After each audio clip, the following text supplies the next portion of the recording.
How well have you lived your life? How well? This question echoed softly in the dimly lit hospital room, though no one had spoken it aloud. It rose from somewhere deep within Mr. Adewole's fading consciousness, an inner voice he had ignored for decades but could no longer silence. As he lay on the cold hospital bed, the beeping machines counting down the quiet seconds he had left, the weight of that question pressed heavily on his chest, far heavier than his failing lungs. For 67 years, Adewole had lived, but he had not truly lived well. He had existed, drifted, wandered through life without direction. And now, at the edge of eternity, the truth was confronting him like a mirror he could no longer turn away from. Adewole had once been full of bright possibilities.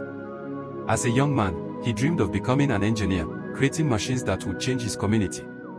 But he lacked discipline, focus, and commitment. Every opportunity that came his way slipped through his fingers, not because of fate, but because he never held tightly enough. He chased temporary pleasures, effortless shortcuts, and empty ambitions.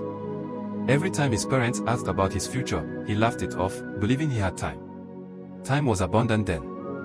But time was a liar, one that whispered promises it never intended to keep. By 40, Adewole had become a man constantly in motion yet going nowhere. He changed jobs often, never settling, never growing. He wanted wealth but refused discipline. He wanted respect but never cultivated character. He wanted success but feared sacrifice. He watched friends rise, building families, businesses, ministries, careers, while he drifted like a leaf carried by whichever wind blew strongest. Relationships failed. Opportunities dried up. And the purpose he once felt stirring inside him grew silent. He told himself he was unlucky, but deep down he knew the truth. He had abandoned the purpose God planted within him. At 55, loneliness became his closest companion. He felt the sting of regret more frequently. The dreams he once postponed were no longer possible. His hands were slower. His eyes more tired. His mind less sharp. He watched younger men live boldly, and a bitterness took root in his heart. He tried to comfort himself with distractions, television, alcohol, gossip, meaningless conversations, but the emptiness remained.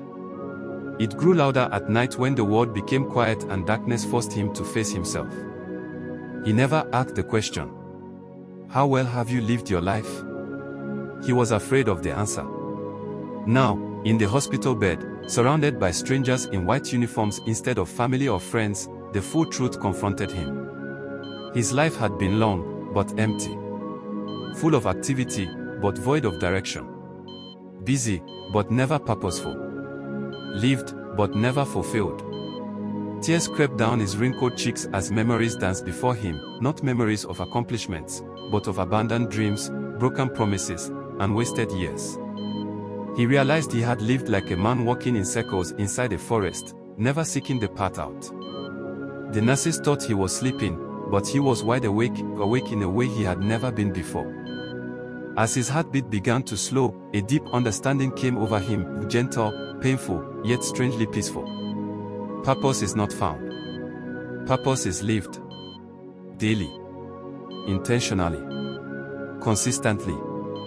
He finally understood that life was never meant to be drifted through. A man must choose his path or life chooses it for him. And as breath left his weakening lungs, the question returned one last time. How well have you lived your life? This time, he whispered the answer with trembling lips.